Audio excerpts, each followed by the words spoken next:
No lo sostengas, va a explotar. Dios mío. Putin solo tenía una ruta segura, una línea de vida para vender sus miles de millones de dólares en petróleo en el Mar Negro, la ruta de la costa turca. Comenzando desde el mar Mediterráneo, pasando por el mar Egeo, los Dardanelos y el Bósforo, luego bordeando la costa turca, Kandira, Kastamonu, Sinop y Samsun, terminando en Novorossiysk, esta delgada línea de vida vale 100.000 millones de dólares. La flota en la sombra de Putin utiliza esta ruta todos los días para transportar miles de millones de dólares al tesoro de guerra del Kremlin. Hasta ahora, estos barcos han estado navegando bajo el paraguas de seguridad implícito proporcionado por Turquía.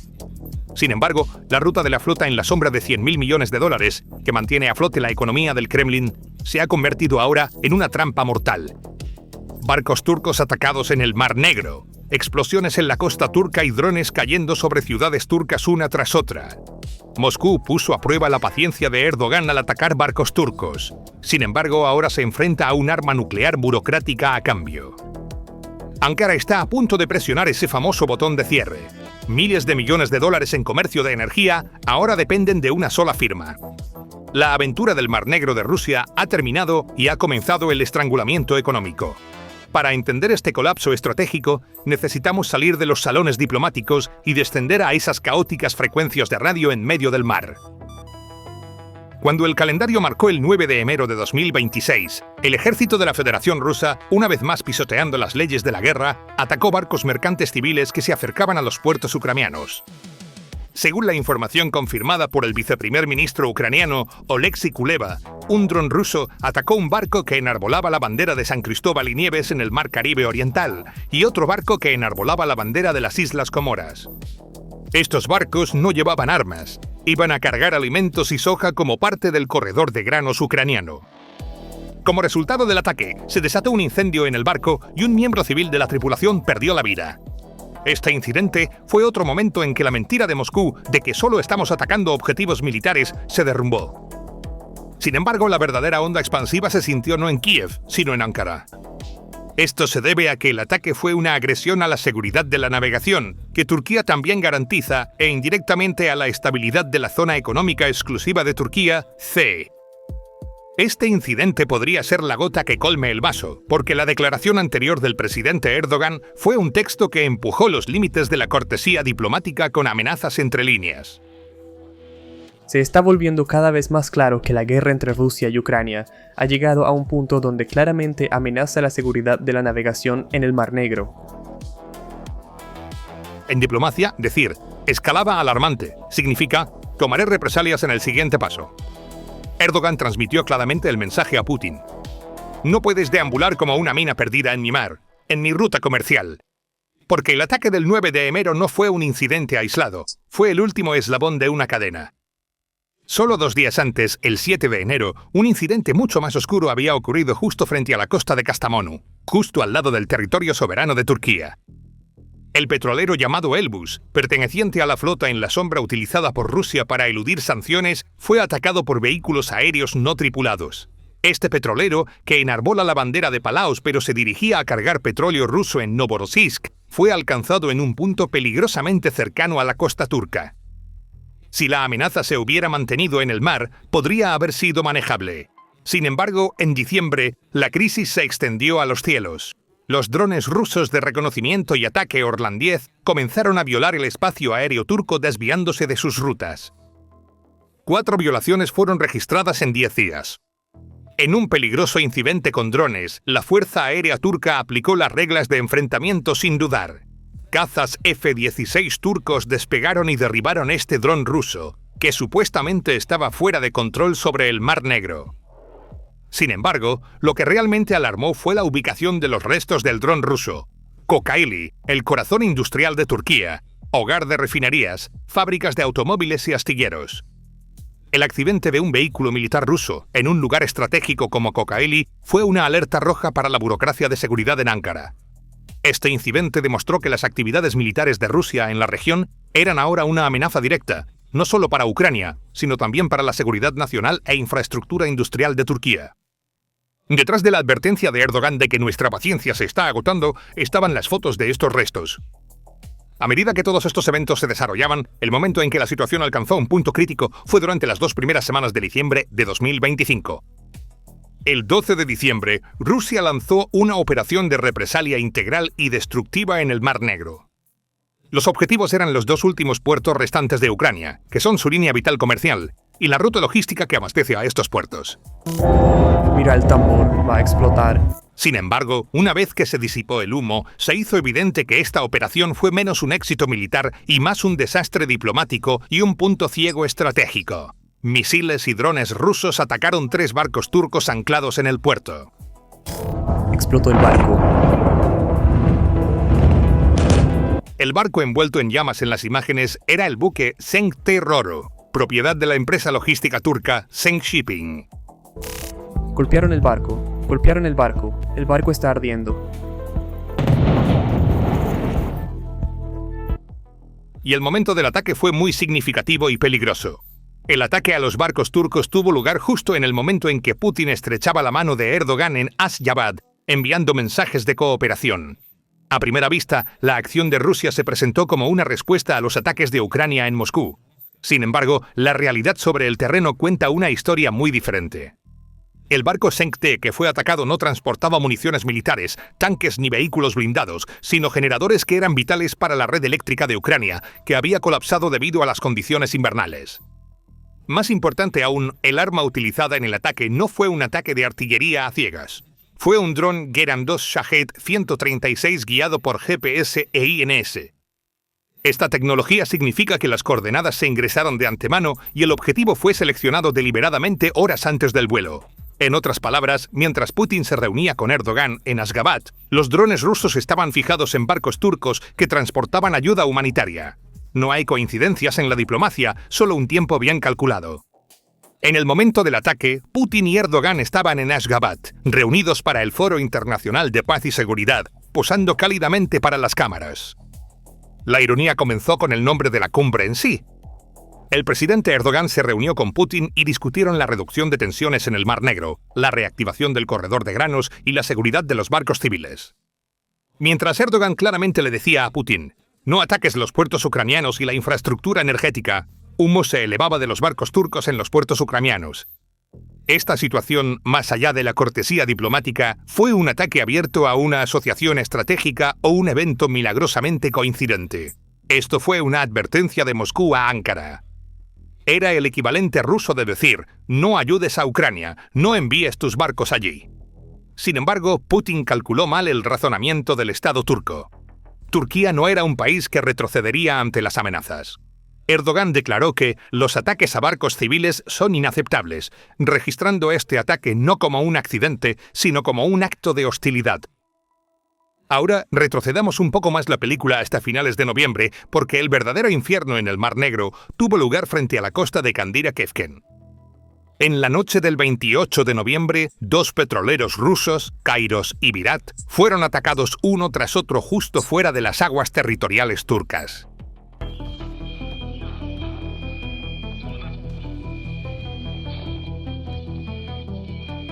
El sonido que escuchas no es una llamada de auxilio de un accidente marítimo ordinario. Este es el grito de muerte de la flota sombra de $1.000 millones de Putin. En la noche del 28 de noviembre, 2 gigantescos petroleros, el sustento vital de Rusia, el Kairos y el Virat, experimentaron el infierno con minutos de diferencia. Esa noche, estos 2 fantasmas navegaban frente a la costa de Kandira-Kefken, en la principal ruta comercial de Estambul al Mar Negro. Este no es un lugar cualquiera en mar abierto. Esta es una ruta obligatoria para miles de barcos y uno de los corredores marítimos más seguros del mundo, donde la Guardia Costera turca está en máxima alerta. El ataque del 9 de enero y la cadena de eventos que lo precedieron representan no solo una simple pérdida militar para Moscú, sino una catástrofe logística irreparable. Entonces, ¿por qué es este el suicidio estratégico de Rusia? Solo mira el mapa para encontrar la respuesta. La estrategia de exportación de petróleo de Rusia se basaba en una sola suposición: la costa turca es segura. Un petrolero de la flota sombra rusa que sale de Novorossiysk no puede pasar por el centro del Mar Negro, donde los drones navales ucranianos están activos. Se ve obligado a dirigirse al sur, bordeando las costas de Sinop y Kocaeli para entrar en el Bósforo. Esta ruta estrecha era la única línea de vida para la economía rusa. Sin embargo, Rusia saboteó esta única ruta que sus barcos tenían que tomar al atacar barcos turcos. Y ahora Turquía tiene un arma nuclear burocrática que puede devastar a Rusia sin tener que declarar la guerra: la Convención de Montreux y su anexo. Ankara puede imponer requisitos adicionales de seguro e inspección a cada petrolero ruso que pase por los estrechos, alegando que no hay seguridad en el Mar Negro. Retener cada petrolero durante 48 horas en la entrada del estrecho significa una caída inmediata del 30% en las exportaciones de petróleo ruso. Esto es, en el sentido más verdadero, una estrategia de estrangulamiento. Recuerden, la obstrucción del puente marítimo del ferry turco en Sochi en el otoño de 2025 y el arancel impuesto al crucero ruso Astoria Grande en Estambul en respuesta fueron solo un adelanto. Ahora comienza la película. El efecto dominó aquí es un escenario de pesadilla para el Kremlin. Con una sola firma burocrática de Turquía, los ingresos anuales de petróleo de Rusia, que superan los 100.000 millones de dólares, podrían detenerse de repente. Un petrolero ruso incapaz de usar la ruta costera tendría que dirigirse mar adentro, lo que significa que las primas de seguro se dispararían. El costo por barril de petróleo ruso está aumentando incluso antes de salir del puerto. Mientras Rusia busca estrangular a Ucrania, ha puesto sus propias exportaciones bajo un bloqueo económico. El efecto dominó también se ha extendido a las flotas comerciales. Una parte significativa de las flotas que transportan el grano y la carga seca de Rusia eran de propiedad turca. Sin embargo, después del hundimiento del barco Schenkte, los propietarios de barcos turcos decidieron retirarse de las áreas de riesgo, diciendo: «No estamos jugando». Rusia carece físicamente de la capacidad para transportar estos bienes por sí misma. El comercio de carga seca está condenado a colapsar sin los barcos turcos. Putin, estrechando manos en Ashgabat con una mano mientras ataca barcos con la otra, en realidad ha bloqueado sus propias rutas de exportación. Las importaciones y exportaciones de Rusia se están ahogando en el caos que ha creado. Si la crisis logística se hubiera limitado al Mar Negro, Rusia podría haberla manejado de alguna manera. Cuando ampliamos el mapa, vemos que este incendio en el Mar Negro ha cambiado fundamentalmente no solo a Moscú, sino también el equilibrio de poder en Asia Central a 2.000 kilómetros al este. En noviembre y diciembre, el ataque de Ucrania al terminal CPC en el puerto de Novorossiysk obligó al socio energético más importante de Rusia, Kazajistán, a abandonar el barco. El 80% del petróleo que fluía desde la terminal atacada pertenecía a Kazajistán, y este ataque fue la gota que colmó el vaso para Kazajistán. Entonces, si el petróleo kazajo no pasa por Rusia, ¿hacia dónde fluirá? Mirando el mapa, podemos ver claramente que la lógica geopolítica y económica está empujando el flujo hacia el sur, hacia el corredor energético del mundo túrcico. La ruta actual, la ruta norte del CPC, transporta petróleo directamente al corazón de la guerra hacia Novorossiysk, que actualmente está ardiendo. Esta es ahora una línea de muerte, declarada zona de guerra por las compañías de seguros, donde las tarifas de flete se han disparado y el riesgo de ataque está siempre presente. La alternativa es el tramo energético del corredor medio, que ha estado sobre la mesa durante años, pero fue relegado al segundo plano debido a la presión rusa, el oleoducto Bakú-Tiflis-Ceyhan, BTC. En esta nueva ecuación estratégica, la ruta es la siguiente. Desde los puertos de Aktau o Kuwerik, en Kazajistán, los petroleros o transbordadores que transportan vagones de tren, camiones cruzan el mar Caspio y llegan al puerto de Bakú, en Azerbaiyán. Esta es la primera y más crítica etapa que evita completamente a Rusia. Una vez que llega a Bakú, el petróleo de Kazajistán está libre del control ruso. La expansión y modernización de los puertos de Aktau y Kuwerik son críticas para acelerar este flujo de petróleo. La ruta más corta y rápida de Bakú a Supsa transporta el petróleo kazajo al puerto georgiano de Supsa en el Mar Negro. El petróleo kazajo que llega a Bakú se integra en el oleoducto Bakú-Tiflis-Ceyhan desde allí. La ruta pasa por Azerbaiyán, sigue la ciudad georgiana de Tiflis y llega al terminal de Ceyhan en la costa mediterránea de Turquía. ¿Por qué Ceyhan? ¿Por qué Turquía? Esto revela una ventaja estratégica de múltiples capas. BTC es uno de los oleoductos más seguros y de mayor capacidad que conecta el petróleo kazajo directamente con los mercados europeos y globales. Este oleoducto está completamente aislado del caos en la región del Mar Negro de Rusia. Mientras Novorossiysk es una zona de guerra, el terminal de Ceyhan está bajo la protección de la OTAN. Para Kazajistán, esto significa eliminar la prima de riesgo de su petróleo. Las amenazas de Rusia de cerrar el grifo o las excusas de fallos técnicos no se aplican al oleoducto Bakú-Ceyhan. Este oleoducto está bajo la soberanía de los estados turcos. El oleoducto BTF es uno de los oleoductos de mayor capacidad y más avanzados tecnológicamente del mundo. A diferencia de la infraestructura engorrosa de Rusia, es moderna y confiable. El petróleo kazajo que entra al mercado a través de Ceyhan aumenta la presión sobre Rusia como proveedor de energía. La plena utilización del BTC profundiza el control económico de Rusia. Después de todo, una interrupción en el suministro de petróleo abre un agujero directo en el fondo de guerra.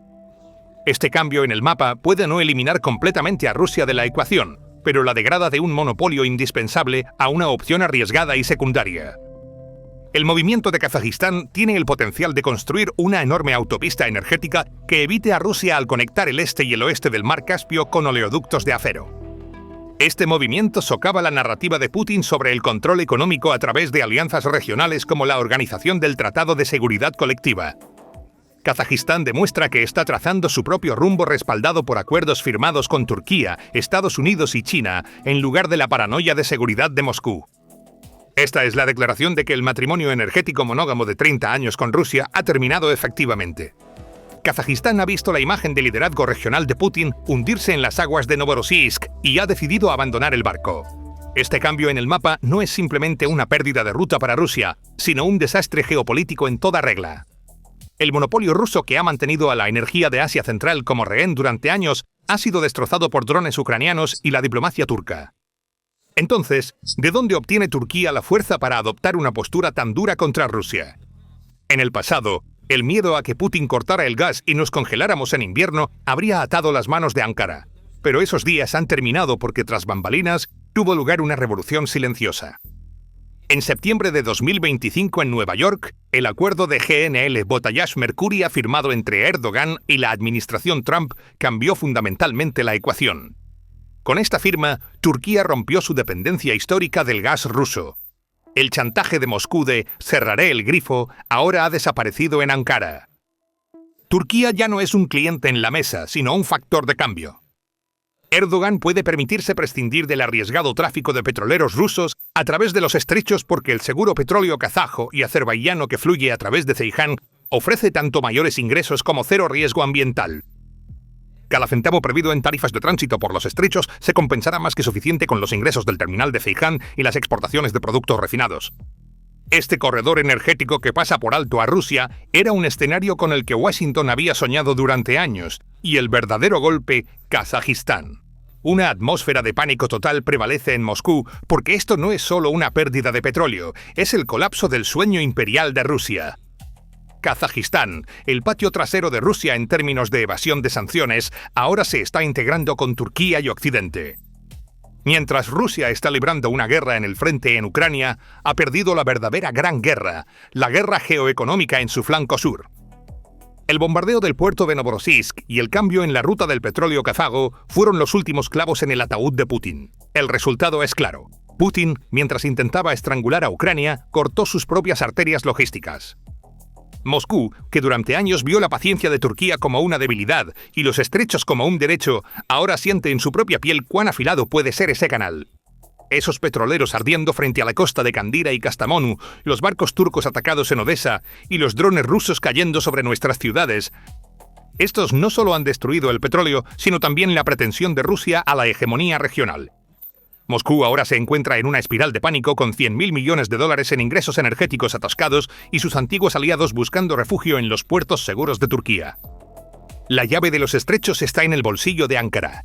El Mar Negro ya no es el patio de recreo de Rusia, sino su cementerio estratégico. Es un terreno de caza para los drones ucranianos y un corredor turco gobernado por las reglas de Ankara.